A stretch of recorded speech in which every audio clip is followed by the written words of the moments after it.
शिवसेनेमध्ये खूप मोठा उठाव झाला. उठाव झाल्या झाल्याच एकनाथ शिंदे यांच्या पाठीशी नेमकी किती संख्या आहे या संदर्भात चर्चा सुरू झाल्या. प्रत्येक मतदारसंघामध्ये आपला नेता नेमका कोणत्या गटामध्ये आहे याकडे टक लावून पाहत होता. तसंच ठाणे जिल्ह्याच्या ग्रामीण भागाचंही झालं होतं. प्रत्येक शिवसैनिक, विरोधी पक्षनेता, विरोधक अगदी सगळेच जण प्रकाश पाटलांची भूमिका नेमकी काय असेल या संदर्भामधली भविष्य वर्तवत होते.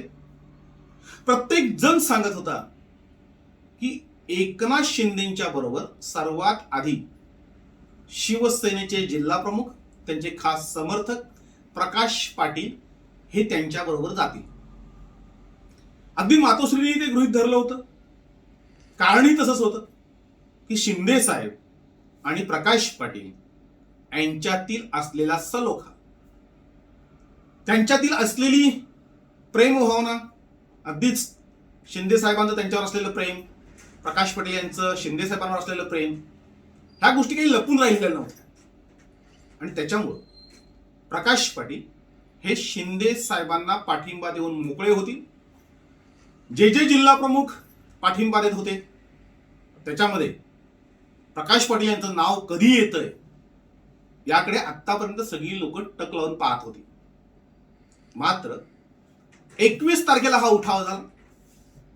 21 तारखेला बंडखोर आमदारांनी सुरत गाठली आणि बरोबर दुसऱ्याच दिवशी म्हणजे पूर्ण महाराष्ट्रामधून कुठल्याही जिल्हा प्रमुखाने प्रतिक्रिया दिली नव्हती. त्यावेळेस पहिली प्रतिक्रिया आली प्रकाश पाटील यांची. याच चॅनलवर 22 जूनच्या व्हिडिओमध्ये त्यांची प्रतिक्रिया मी दाखवलेली आहे. त्यांनी सांगितलं होतं की मी शेवटचा श्वासही फगव्यातच घेईन, मी शिवसेना सोडणार नाही. पहिल्यांदाच निष्ठा दाखवणारा आणि तोही एकनाथ शिंदे यांचा कट्टर कार्यकर्ता. जे एकनाथ शिंदे साहेबांनी प्रकाश पाटील यांच्यासाठी काय केलंय आणि प्रकाश पाटील यांनी एकनाथ शिंदे साहेबांसाठी काय केलंय याचा साक्षीदार मी आहे. म्हणजे प्रकाश पाटील एकनाथ शिंदे यांना सोडण्याची कल्पनाही करू शकत नव्हते. त्यावेळेस त्यांनी एकनाथ शिंदे यांच्याकडे जाणं टाळलं आणि ते मातोश्रीवर गेले. तर प्रकाश पाटील म्हणजे कोण? तर प्रकाश पाटील म्हणजे निष्ठा. निष्ठा काय असतात, शिवसैनिक किती निष्ठावंत असावा याचं ज्वलंत उदाहरण म्हणजे प्रकाश पाटील. शिवसेनेसाठी किती त्याग करावा, आपल्या पक्षासाठी कशी त्यागी वृत्ती असावी याचं जर उदाहरण द्यायचं झालं शिवसेनेला तर ते प्रकाश पाटील यांच्या माध्यमातून देता येईल. जे निष्ठा असतील, त्याग असेल आणि त्याचबरोबर कर्तृत्व ही प्रचंड. म्हणजे आम्ही त्यांचा उल्लेख नेहमी करतोय की महाराष्ट्रातला एकमेव हा जिल्हा प्रमुख असेल का जो पैसे खात नाही. नॉन करप्टेड जिल्हा प्रमुख म्हणून जर दाखवायचा असेल मातोश्रीला तर त्यांनी डोळे झाकून प्रकाश पाटील यांच्याकडे बोट दाखवावं. अनेक गुणांचा समुच्चय हा प्रकाश पाटील यांच्या ठाई ठाई भरलेला आहे. आणि असं असतानाही पहिला संशय जो घेतला गेला तो प्रकाश पाटील यांच्यावर. आणि प्रकाश पाटील यांनी मात्र एकनाथ शिंदे यांना सोडून मातोश्री पसंत केली. मात्र मातोश्रीला ही लोक जशी टिकवता आली नाही. 40-50 आमदार आज सोडून जात आहेत, खासदार सोडून जात आहेत. त्याच पद्धतीने आज प्रकाश पाटील यांनीही आपल्या जिल्हा प्रमुखाचा राजीनामा दिलेला आहे.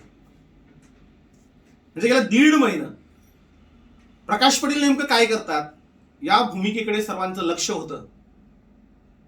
आम्ही पहिल्या दिवशी सांगितलं होतं की प्रकाश पाटील यांना मातोश्री स्वीकारणार नाही.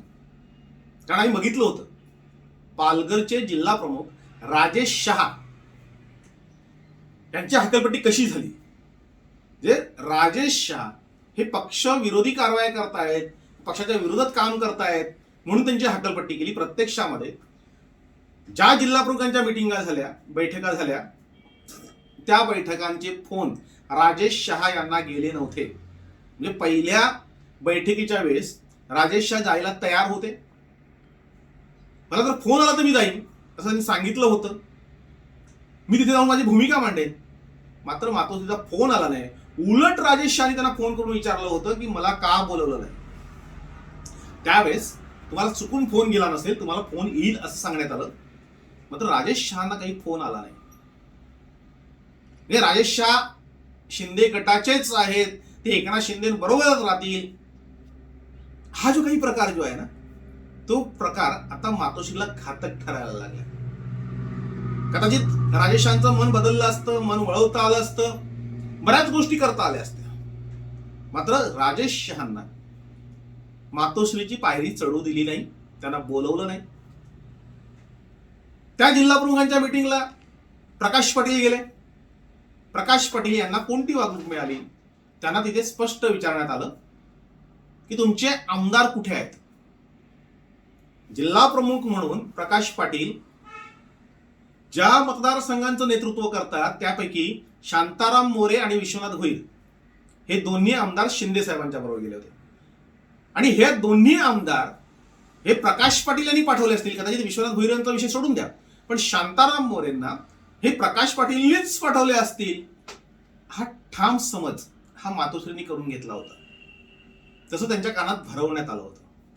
म्हणजे खरं तर कुठल्याही राजकीय नेतृत्वाने संशयाचा आधार कधीही घेऊ नये. आणि ज्यांनी अनेक वर्ष पक्षात घातलेली आहेत त्यांच्यावर तर कधी संशय घेऊ नये असं राजकारणामध्ये सांगितलं जातं.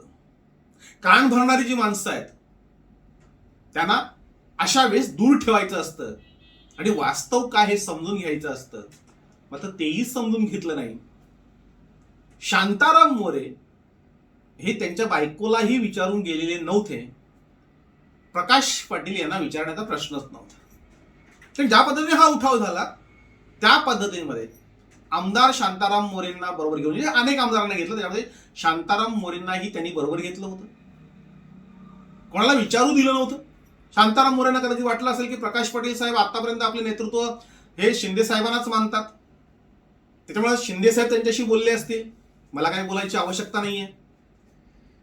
प्रकाश पाटील आणि शांताराम मोरे जे 21 जून ते आजपर्यंत या दोघांमध्ये संवाद झाला असेल असं मला वाटत नाही. अगदी फोनवरही बोलणं झालं नसेल, भेटण्याचा प्रश्नच येत नाही, तरी सुद्धा मातोश्रीच्या मनामध्ये विष पेरण्यात आलं की शांताराम मोरे यांना प्रकाश पाटील यांनी शिंदे गटामध्ये पाठवलेलं आहे. दुसऱ्या वेळी जेव्हा जिल्हा प्रमुखांची बैठक झाली त्यावेळेसही प्रकाश पाटील यांच्याकडे अगदी बघितलं न बघितल्यासारखं नेतृत्वाने केलं. अनेक गोष्टी घडल्या. म्हणजे प्रकाश पाटील स्वतःहून शिवसेनेशी एकनिष्ठ राहण्याचा प्रयत्न करत होते. काही झालं आणि कितीही झालं तरी मी शिवसेना सोडणार नाही असं आरडून उरडून सांगत होते. म्हणजे खरं तर ज्यावेळेस आमच्याशी शिंदे साहेबांशी चर्चा झाली त्यावेळेस त्यांनी सांगितलं होतं, हे खूप विश्वासाने ते बोलले होते की असं होणार नाही, मला असं वाटत नाही, प्रकाश हा माझाच आहे आणि तो योग्य वेळी योग्य तो निर्णय घेईल, तुम्ही शांत बसा. आम्हाला राहत नव्हतं म्हणून वारंवार प्रकाश पाटील यांना फोन करत होतो. एक दिवशी ते कंटाळून बोलले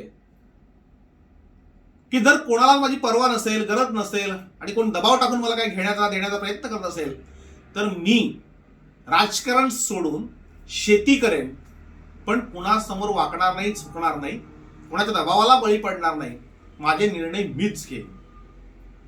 आणि ते ठामपणे मातोश्रीशी एकनिष्ठ होते. म्हणजे अगदी हा राजीनामा देईपर्यंत ते मातोश्री बरोबर होते. मात्र त्यांना राजीनामा द्यायला भाग पडले गेले. त्यांना सांभाळून घेतलेलं नाही. मातोश्रींनी गेल्या 1.5 महिन्यामध्ये त्यांना अत्यंत वाईट पद्धतीने वागणूक दिली असं त्यांच्या कालच्या राजीनाम्यात दिसतं. म्हणजे जो राजीनामा दिलेला आहे त्याच्यामध्ये ते म्हणतात की नेतृत्वाकडून मला अपमानास्पद वागणूक दिली गेली. माझे जे सहकारी आहेत शांताराम मोरे हे म्हणजे विश्वासू सहकारी आहे आणि त्यांच्या माध्यमातून माझ्यावर संशय व्यक्त केला गेला. आणि त्याचबरोबर मातोश्रीच्या मनामध्ये आहे की आता जिल्हा प्रमुख म्हणून काही बदल करायचे आहेत आणि ते बदल करताना माझा अडथळा ठरू नये. म्हणजे राजीनामा देतानाही त्यांनी खूप उदात्त विचार केलाय की प्रकाश पाटील आता काय राजीनामा देत नाहीयेत, प्रकाश पाटील पक्ष सोडत नाहीयेत. म्हणजे अनेक जण प्रकाश पाटील हे कधी देव म्हणजे अगदी पक्ष सोडून जातात त्याच्यासाठी देव पाण्यात ठरवून बसले होते. त्यांनी पाण्यात देव ठेवलेले आता बाहेर काढायला हरकत नाही, कारण प्रत्येक वेळेस प्रकाश पाटील कुठे अडचणी सापडतात. म्हणजे एका महिला कार्यकर्त्यांनी तर सांगितलं होतं की प्रकाश पाटील यांचा फोटो फक्त आम्हाला एकनाथ शिंदे साहेबांच्या बरोबर दाखवा, त्यांची आम्ही हक्कलपट्टी करायला लावतो. ज्यांनी कोणी असं सांगितलं असेल त्यांना थोडा तरी मनात यायला पाहिजे होतं की प्रकाश पाटीलचा निष्ठा, प्रकाश पाटील यांचं काम, त्यांनी पक्षासाठी घेतलेली मेहनत, ह्या सगळ्या गोष्टी पक्षासाठी केलेल्या असताना त्यांची हकलपट्टी करण्याची भाषा यांच्या तोंडामध्ये येतेच कशी? म्हणजे आपल्या ड्रायव्हरला स्वतःच्या जमिनी विकून, स्वतःची दुकानं विकून, कर्जबाजारी होऊन आमदार करणं, एकदा नाही दोनदा, आणि तेही पक्षासाठी. आणि अशा माणसाला शिवसेनेतून हाकलण्याची भाषा होते, इथे खरी ठिणगी पडली होती. म्हणजे प्रकाश पाटील साहेबांनी जी शंग्रीला हॉटेलला मीटिंग घेतली त्यावेळेस त्यांनी त्याचं मनोगत व्यक्त केलं होतं आणि त्या मनोगतात सांगितलं होतं की ज्या पद्धतीने मला अपमानित करण्यात येतं, ह्या महिला ज्या पद्धतीने माझ्याबद्दल बोलतात, हे सगळं आता असह्य झालेलं आहे. म्हणजे खरं तर तेव्हाच त्यांनी संकेत दिले होते कार्यकर्त्यांना.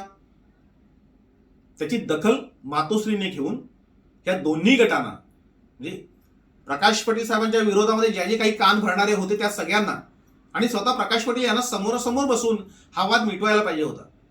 मात्र मातोश्री असे वाद कधीही मिटवत नाहीत. म्हणजे अगदी 1990 पासून, म्हणजे मी सामनामध्ये 1990ला पत्रकार होतो, तिथून बघत आलोय की आनंद दिघे यांचा छळ कसा मांडला होता. म्हणजे आता ते हळूहळू उघडील. एकनाथ शिंदे साहेबांनी सांगितलं मी जर तोंड उघडलं तर काय होईल. सतीश प्रधान, गणेश नाईक, अनंतरे, आनंद दिघे या चौघांचे 4 गट, आणि या चौघांना एकत्र कधीही येऊ दिलं नाही, कधीही समोरासमोर बसून यांचे वाद मिटवले नाहीत. त्यामागची कारणं अनेक आहेत. मात्र तोच प्रकार आताही केला गेला. जे लोक जाऊन मातोश्रीवर सांगत होते, ज्या गोष्टी बोलत होते, त्याच गोष्टी जर प्रकाश पाटील यांना विचारल्या असत्या तर त्याच्यापैकी सगळ्याच्या सगळ्या गोष्टी खोट्या ठरल्या असत्या. कारण प्रकाश पाटील हे खोटं बोलत नाहीत. म्हणजे मला अनुभव आहे त्यांचा. ते कधीही चुकीची गोष्ट करायला जात नाहीत, म्हणजे घाबरतात ते चुकीची गोष्ट करायला. त्याच्यामुळे ते शिवसेनेच्या विरोधात काहीतरी करतील असं कधीही शक्य नव्हतं. त्याला समोर बसवलं असतं तर ही लोक उघडी पडली असती. मात्र प्रकाश पाटील यांचा मातोश्रीवरला संपर्क हा तुटला होता आणि यांचा संपर्क वाढला होता, आणि रोज उठून कोणी ना कोणी मातोश्रीवर जात होतं आणि प्रकाश पाटील यांच्या विरोधातल्या सगळ्या बातम्या तिथे खोट्या नाट्या पोहोचवत होतं. म्हणजे मला एक आश्चर्य वाटतंय, एक शहापूरचा गट गेला होता आणि शहापूरच्या गटातल्या काही नेत्यांनी सांगितलं की प्रकाश पाटील यांची हक्कलपट्टी करायला पाहिजे, ते शिवसेनेला घातक आहेत, ते शिंदे गटाचेच आहेत. इकडे प्रकाश पाटील शिंदे गटाशी, शिंदे साहेबांशी उभा वाद घेऊन बसले होते. अगदीच बंगल्यावरून आलेले फोनही त्यांनी कधी उचलले नव्हते. उचलले तरी त्यांनी स्पष्टपणे सांगितलं होतं की मी भगव्याशी एकनिष्ठ आहे, मी शिवसेनेतच राहणार आहे. आणि दुसरीकडं त्यांच्याबद्दल वाटेल ते मातोश्रीवर सांगितलं जात होतं.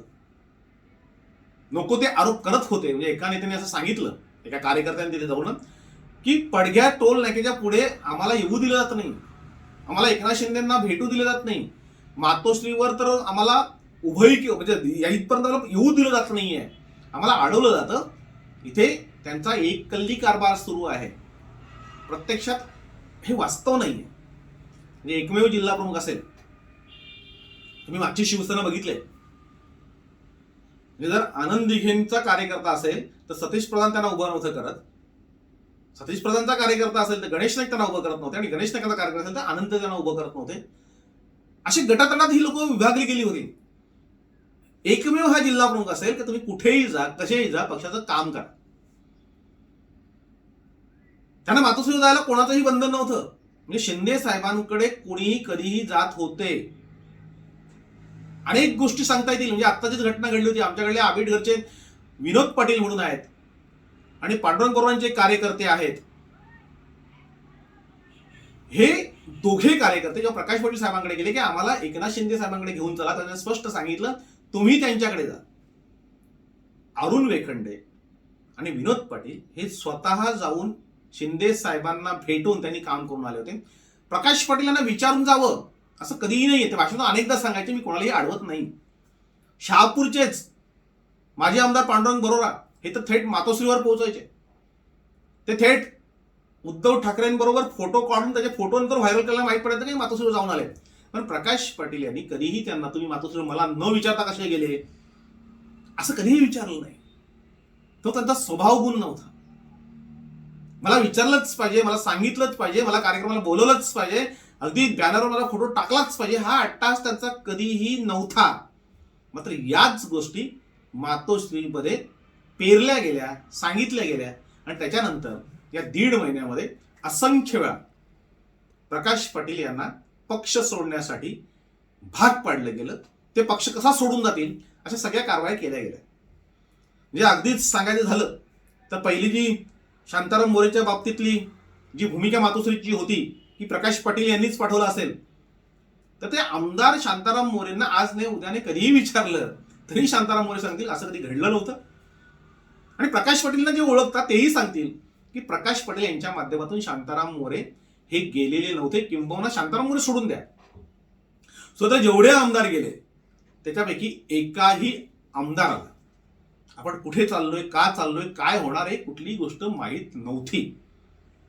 त्याच्यामुळं प्रकाश पाटील यांना माहीत असणं, जे पसरवलं जात आहे, सांगितलं जात आहे की यांच्याशिवाय ते जाऊ शकत नाही, तर ही साफ खोटी गोष्ट आहे.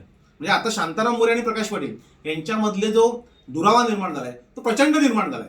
तो याच्यासाठीच झालाय की प्रकाश पाटील म्हणणं की मला विचारून का नाही केलं, मी तुम्हाला आमदार केलंय, मी माझी संपत्ती विकले, मी कर्जबाजारी झालोय, मला एका शब्दाने सांगायला पाहिजे होतं. आणि आज त्याचं खापर सगळं माझ्यावर फुटतंय. आज प्रकाश पाटलांची अवस्था ही काही न करता ब्रह्महत्या केल्यासारखी झाली.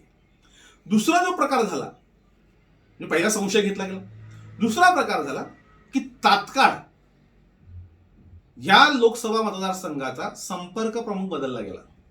संपर्क प्रमुख कोण केले? रुपेश म्हात्रे. रुपेश म्हात्रे कर्तृत्ववान आहेत, माझे आमदार आहेत, या सगळ्या गोष्टी खऱ्या आहेत. मात्र ते प्रकाश पाटील यांना ज्युनियर आहेत. त्यांना संपर्क प्रमुख करताना प्रकाश पाटील यांना त्यांच्यापेक्षा वरचं पद द्यायला पाहिजे होतं आणि त्याच्यानंतर त्यांना संपर्क प्रमुख करायला पाहिजे होतं, किंवा प्रकाश पाटील यांना संपर्क प्रमुख त्यांना जिल्हा प्रमुख करायला पाहिजे होतं. मात्र प्रोटोकॉल कुठेही पाळला गेला नाही. खरी ठिणगी तिथे पडली. म्हणजे अपमान एखाद्याचा करायचा तर किती करायचा याचं हे उत्तम उदाहरण आहे. आणि आत्ताच घडलं असं नाही, मला माहिती आहे. मी त्याच्यावर एक अंक काढला होता. आनंद दिघे हे सक्षमपणे काम करत असताना त्यांच्या हाताखाली काम करणारे आनंद तरे यांना शिवसेनेने उपनेते बनवून त्यांच्या डोक्यावर ठेवलं होतं. हे ठाणे जिल्ह्यातल्या त्यांच्याच शहरातल्या एका कार्यकर्त्याला थेट उपनेते बनवून त्यांच्या डोक्यावर ठेवलं होतं. आनंद तरे आणि आनंद दिघे यांच्यातून ठिणगीही जात नव्हती. असं वातावरण असताना आनंद तरेंना उपनेते करून आनंद दिघे यांचे पंख छाटण्याचं काम केलं होतं, हे वास्तव आहे. आता ह्या गोष्टी कोणी बोलत नाही, कारण आनंद दिघे हे खूप मोठं व्यक्तिमत्व होतं.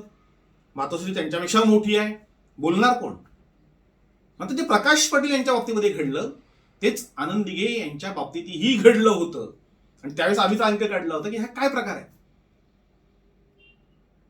आनंद दिघेंचे पंख छाटण्यासाठी वाटेल तेवढ्या गोष्टी करत होते, केल्या जात होत्या. म्हणजे धर्मवीर आनंद दिघे साहेबांना कसा छळ केला किंवा कसं काय केलं हे मी सांगितलं तर काय होईल असं एकनाथ शिंदे त्याच्यासाठीच बोलले होते.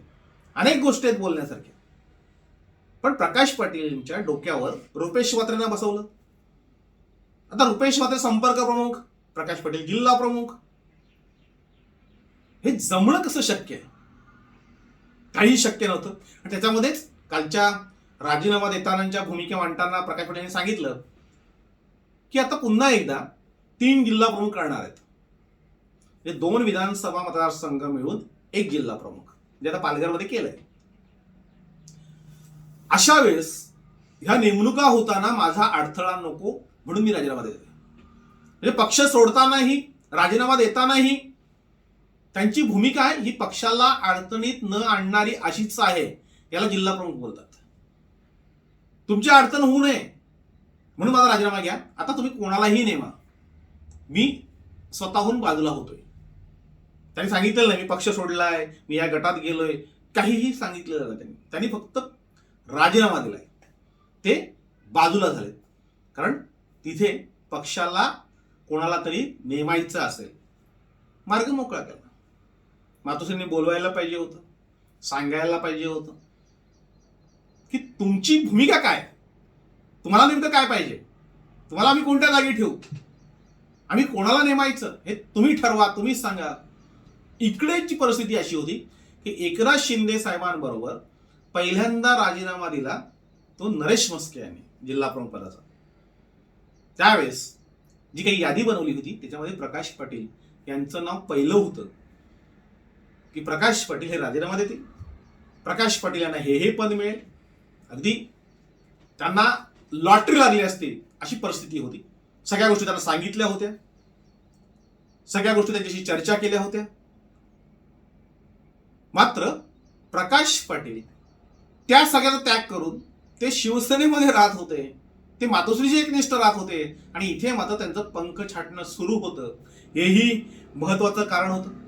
गेल्या 1.5 महिन्यामध्ये ज्या गोष्टी घडल्या त्या तर आपण बघितल्या, तर जाहीरपणे प्रकाश पाटील यांच्यावर टीका केली जात होती. जे कोणी दौरे करत होते जिल्ह्यातील लोक, ते लोक एकनाथ शिंदे साहेबांवर टीका करण्याऐवजी त्यांची सगळ्यात जास्त टीका ही प्रकाश पाटील साहेबांवर असायची. म्हणजे प्रकाश पाटील शिवसेनेमध्ये आहेत, त्यांना डावलून सभा घेत आहेत आणि त्या सभेमध्ये टार्गेट प्रकाश पाटील यांना केलं जात आहे. ज्या पद्धतीने चर्चा व्हायच्या, कारण शेवटी प्रकाश पाटील यांचं ह्या मतदारसंघामध्ये प्रचंड काम आहे. प्रत्येक कार्यकर्त्यांशी त्यांचं भावनिक नातं आहे. अगदी विरोधकांशी जवळ त्यांचे जिव्हाळ्याचे संबंध आहेत. अशाच त्यांच्या कानावर या सगळ्या गोष्टी जात होत्या आणि तरीही लोक थांबत नव्हती. यांना वाटत होतं कधी एकदा प्रकाश पाटील हे एकनाथ शिंदेच्या बरोबर जातात. म्हणजे त्यांना घाई झाली होती, यांना काढायचंच, यांना पक्षात ठेवायचंच नाही. मग ते मातोश्री काय सांगायचे की एकनाथ शिंदे साहेबांनी त्यांना मुद्दामच पक्षात ठेवलंय आणि ते अडचणीचे ठरतील. तर तसं काहीही नव्हतं. बऱ्याचशा गोष्टींना मीही साक्षीदार आहे. मात्र तसं काहीही नसताना नको त्या गोष्टी मातोश्रीच्या मनामध्ये पेरल्या गेल्या. मातोश्री म्हणून आदित्य ठाकरेंचे दौरे असतील, वरून येणारे नेते असतील, यांच्या कुठल्याही दौऱ्याची कल्पना ही प्रकाश पाटील यांना दिली जात नव्हती. त्यामुळे प्रकाश पाटील यांच्यावर थांबलेले जे कार्यकर्ते होते त्यांना प्रकाश पाटील नेमकं काय उत्तर देणार होते. हे सगळं बंड झाल्यानंतर, उठाव झाल्यानंतर सगळ्यांनी सगळ्या प्रकारच्या सभा घेतल्या, पण फक्त भूमिका मांडायला प्रकाश पाटील सभा घेतल्यानंतर तिथे तुडुंब गर्दी झाली. सगळे झाडून सगळे पदाधिकारी होते, फक्त विरोधात बोलणारे नव्हते. प्रकाश पाटील तेव्हा त्यांनी ताकद दाखवली की माझ्याबरोबर किती लोक आहेत ते बघा. तरीही मातोश्री हल्ली नाही. शेवटी घुसमट झाली आणि त्यांनी राजीनामा दिला. मातोश्रीने एक चांगला जिल्हा प्रमुख, अगदी महाराष्ट्रातील एक चांगलं नेतृत्व त्यांनी गमावलं. पूर्ण महाराष्ट्रामध्ये असा जिल्हा प्रमुख मातोश्रीला मिळणार नाही. तन मन धनाने पक्ष वाढवण्यासाठी झटणारा, अगदीच पक्षाला आमदार स्वतःच्या खर्चाने निवडून आणून देणारा असा जिल्हा प्रमुख कधीही मिळणार नाही. केवळ संशयामुळं भिवंडी लोकसभा मतदारसंघातील शिवसेनेचं पानिपत हे केलं गेलं. खरं तर ही वेळ येऊ द्यायली नसती. मातोश्रींनी ठरवलं असतं, समोरासमोर त्यांना बसवलं असतं, तर ही वेळ कधीही आली नसती आणि प्रकाश पाटलांसारखा हिरा हा हातून गमावला गेला नव्हता. त्यांचा एकच आरोप आहे सगळ्यांचा की हे शिंदे साहेबांचे टच आहेत. मग तुम्ही जे सगळेजण होते ते कोणाशी टच होते? पालघर आणि ठाणे जिल्ह्यातील कुठलाही कार्यकर्ता लहान असो की मोठा असो, त्या प्रत्येकाला शिंदे साहेब हेच नेतृत्व माहित होतं. कारण तुम्ही मातोश्रीवर वेळ देत नव्हते, मातोश्रीवर आमदारांना भेटत नव्हते, कार्यकर्त्यांना भेटायचा प्रश्नच येत नव्हता. तेच एकनाथ शिंदे हे प्रत्येकाला भेटत होते, प्रत्येकाशी बोलत होते, प्रत्येकाची कामं करत होते, निवडणुकीमध्ये वाटेल त्या गोष्टी करत होते, अगदी तन मन धर्म अर्पून सगळ्यांना मदत करत होते. त्यामुळे सगळ्यांचा टच एकनाथ शिंदे साहेबांशी, म्हणजे आज एकनाथ शिंदे साहेब मुख्यमंत्री आहेत. अगदी कालचीच गोष्ट, काल मंत्रिमंडळ विस्ताराच्या बैठका सुरू होत्या आणि आम्ही त्यांच्याकडे गेलो. अगदी आस्थेने जवळ बोलवून असलेली कामं उभ्या उभ्याने त्यांनी केली. आता ते महाराष्ट्राचे मुख्यमंत्री आहेत, आम्ही तर कोणीच नाहीये, मात्र जवळ बोलवून ती कामं करून देणं. शेवटी हीच नेतृत्व की हीच लोक आपल्यासाठी खूप मोठी असतात. प्रकाश पाटील तर एकनाथ शिंदे साहेबांच्याच संपर्कात होते, ते त्यांचे संपर्क प्रमुख होते, ते त्यांचे नेते होते आणि अडीअडचणींना तेच उपयोगी येत होते. मातोश्रीवर प्रकाश पाटील यांचा कॉन्टॅक्ट किती होता, मातोश्रीवर जे काही नेते आहेत त्यांचा प्रकाश पाटलांशी किती संपर्क होता, कोणाचाच नाही. आणि तुम्ही आता हे सगळं उठाव झाल्यानंतर बंड झाल्यानंतर सांगता की एकनाथ शिंदेचे प्रकाश पाटील हे कट्टर समर्थक आहेत, ते आपल्याला चालणार नाहीत. ही जी भूमिका आहे ही चुकीची ठरली. प्रकाश पाटील यांनी एकनाथ शिंदे यांच्याबरोबर जाणं टाळलं होतं, ते त्यांच्याबरोबर जाणार नव्हते. ते कुठलंही आमिष दाखवून, मोठं पद दाखवून एकनाथ शिंदे त्यांना भुलवतील अशी ही परिस्थिती नव्हती. कारण सगळ्या गोष्टींना मीच साक्षीदार आहे. ते कुठल्याही गोष्ट मान्य करायला तयार नव्हते. ते सांगते की असं झालं, मी शेती करेन असं सांगितलं होतं. आता शेवटी ज्याला बोलतो घुसमट, ती घुसमट आतून 1.5 महिना होत होती. सतत हसणारा, खेळणारा, अगदी सामान्य कार्यकर्त्याच्या खांद्यावर हात टाकून बोलणारा प्रकाश पाटील निस्तेज होत चालला होता. म्हणजे आम्ही बघितलं, आदित्य ठाकरेंच्या सभेलाही प्रकाश पाटील होते, त्यांचा चेहरा कसा होता सगळ्यांना माहिती आहे. ते आताही काल राजीनामा देताना त्यांची चेहऱ्यावरचे भाव कसे होते हेही सगळ्यांना माहिती आहे. म्हणजे आतून त्यांची घुसमट प्रचंड होत होती, ते प्रचंड दुःखी होते. शेवटी त्यांना निर्णय घ्यावा लागला. त्यांनी राजीनामा दिला आणि राजीनामा दिल्यानंतर मातोश्रींनी जी धावपळ करायला पाहिजे होती, जिल्ह्यातील कार्यकर्त्यांनी जे स्वतः नेते समजतात त्यांनी त्यांच्याकडे जाऊन त्यांची मनधरणी करायला पाहिजे होती. मात्र व्हॉट्सअपवरचे मेसेज जर बघितले, फेसबुकवरच्या कमेंट्स बघितल्या आणि होणारी चर्चा बघितली, तर विरोधी गट आनंदोत्सव साजरा करतोय, प्रकाश पाटील गेले बरं झालं. म्हणजे या लोकांना शिवसेनेची काहीही पडलेली नाही. शिवसेनेचं काहीही झालं तर चालेल, मात्र आपल्याला वरचढ ठरणारा लोकप्रिय नेता आपल्यामध्ये नको. जे आनंद दिघेंच्या बाबतीमध्ये झालं, ते त्याच्यानंतर एकनाथ शिंदेच्या बाबतीत झालं, तेच आता प्रकाश पाटील यांच्या बाबतीत झालंय. आणि महाराष्ट्रामधला एक चांगला जिल्हा प्रमुख मातोश्रीने गमावलाय. अजूनपर्यंत प्रकाश पाटलांची भूमिका स्पष्ट झालेली नाही. त्यांनी फक्त राजीनामा दिलाय. आगे आगे देखो होता है क्या.